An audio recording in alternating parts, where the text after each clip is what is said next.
Oh, really? I'm not kidding. I'm not joking. I was looking at this. So you wanted to play it against... no, I was preparing against Jobava, so I was analysing this. So interesting that that we see this move here. So did you speak to Magnus before? No, I didn't speak to Magnus at all. I don't think Magnus... I think Magnus has better things to do than to listen to my recommendations. But very curious that... Yeah, when you were preparing this, you thought it was a good idea. Yeah, I thought it was a very interesting move with white. Yeah, and especially in blitz chess. But I even thought it was objectively, very interesting. So, we've got a wild game here. Yep. With Magnus advancing animalistically on trying to throw everything at him. And he's got a little he's going to stay with the bishop now, and he's going to throw in h6 if queen takes g5. So this is interesting. H6 is kind of quite annoying. I think he's going to take that and rook g1, I'm guessing. Bishop takes. And then things are fairly normal. Well, normal looks good for white to me. Looks very dangerous. Rook g1. That bishop now on e5 is it's very well placed. And the black king stuck in the center. Black king is stuck in the center. Silly, huh?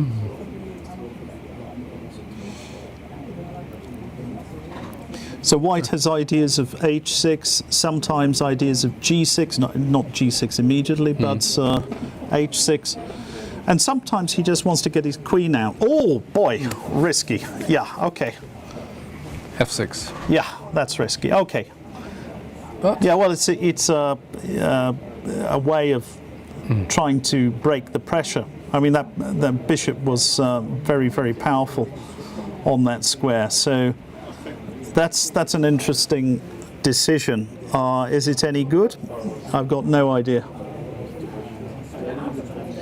And I guess that Fabi is going to try and castle queenside as quickly as possible. So, something queen d7 and castles queenside. Yeah, in fact, it looked like a nice move, this f6. Yep. Queen d7 he's trying to definitely solved a couple of things. Well, it's a radical approach. So he's done as I predicted. Castles. It's not exactly safe there, but it's safer. And also, by the way, he's got these ideas of moving his bishop out of the way and king b7, getting the king into even more safety, if need be. Well, and what is white going to do with this king? And it's a question on whether c takes d4 is a good. Yeah, that's a good move by black, and looks.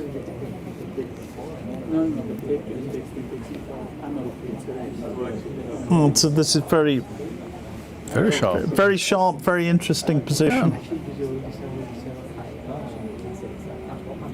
Yeah, this is the kind of position where every move has so much weight. Yeah, there's a high so premium. He takes it. Okay, so we'll find out.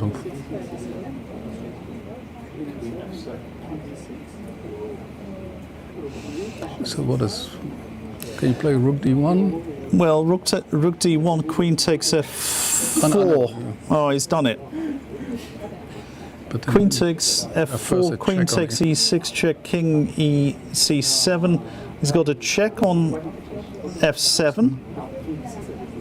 And... Oh. Yep, you got your piece back. Is that possible? He's got h takes g7 now. Yeah. Looks pretty killing, doesn't it? Yeah. And isn't that just winning? It's just won. It looks because rook e8, you play rook takes d8 and exchange. Yeah. And that's it. So I think Carlsen just blew away Fabiano Caruana. Looks like it. Yeah. And G6. No, he's got Queen E6 check. He's winning. Yeah. Everything wins actually at this point. So that's game over. Yeah. So he essentially decides the tournament. Yeah.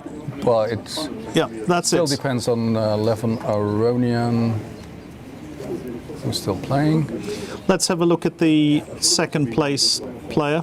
Yeah, Levin Aronian, because last year Magnus Carlsen won the Blitz with 1 round to spare, which might happen again. It's all up to Levin Aronian now. He has to beat Vladimir Kramnik. And that looks highly unlikely. So, because Vladimir Kramnik has a blockading knight on d6. And unless he can round up that pawn, well, maybe get some chances there. But rook c8, rook b8 should be rook c8 and rook b8. So he's gone this way.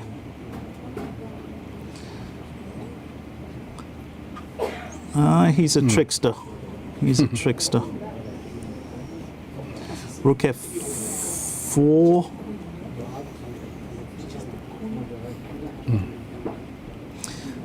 He's quite good for an old man, isn't he? Vladimir. Vladimir, yeah. Oh, yeah. Yeah, he should continue complaining and play till he's 90.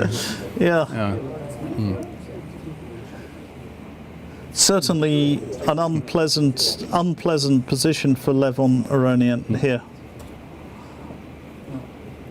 Oh, perhaps he's going to hold, who knows, bishop f3. We might get that. He wants to put that bishop on f3 and sort of cement his position. So this comes round.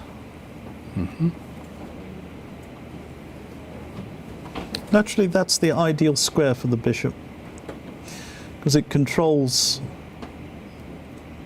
the black knight. Actually, the black knight coming into b5, c4, attacking e4. So it's controlling all of that. So black has to come with the king? Or? He has to come with the king, and this is a question of tempi, whether black is going to.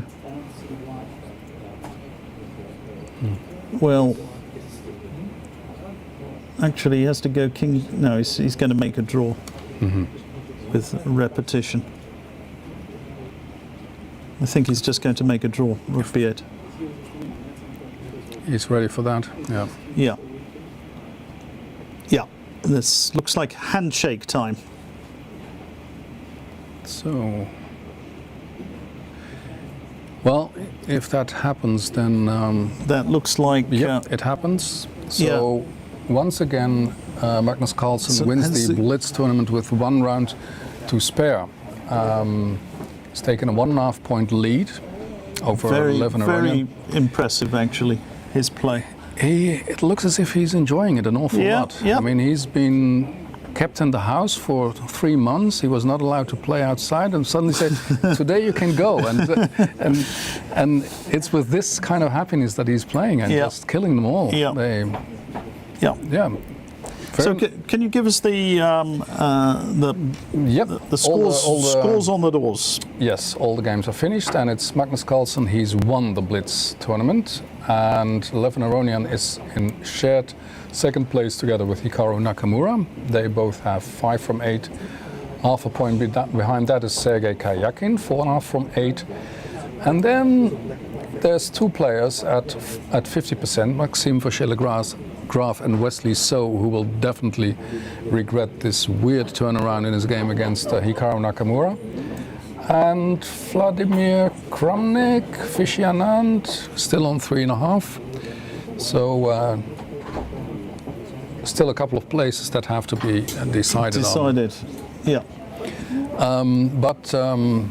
To begin with, we have seen this impressive performance by the world champion, by Magnus Carlsen so far, that if the home crowd is wondering whether he's ready to win a big tournament after having failed to do so in a couple of previous events this year, then the answer might very well be yes, because it's not only that he's won the tournament with 1 round to spare, but he's also shown some great chess. I think Yes.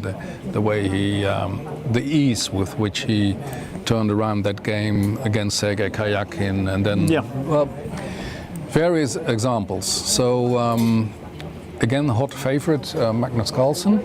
Yeah. What are we going to look at in the last round? We have to decide on that. Yeah. And I think we might give Carlsen a break. I mean, he's shown, we've looked at him a lot, and he's won the tournament, so that has been decided. Perhaps he's playing Wesley So with black, which is an interesting game in itself, number 1 and 2 in the world. But it's Nakamura and Aronian who fight for second place. And they are playing, Nakamura is playing Anand, and Aronian is black against Caruana. I don't know, I feel tempted to go for Carlsen. Carlsen. Okay, let's go for it. Let's pay tribute to Magnus Carlsen. Yeah, and we're here in Stavanger. And where's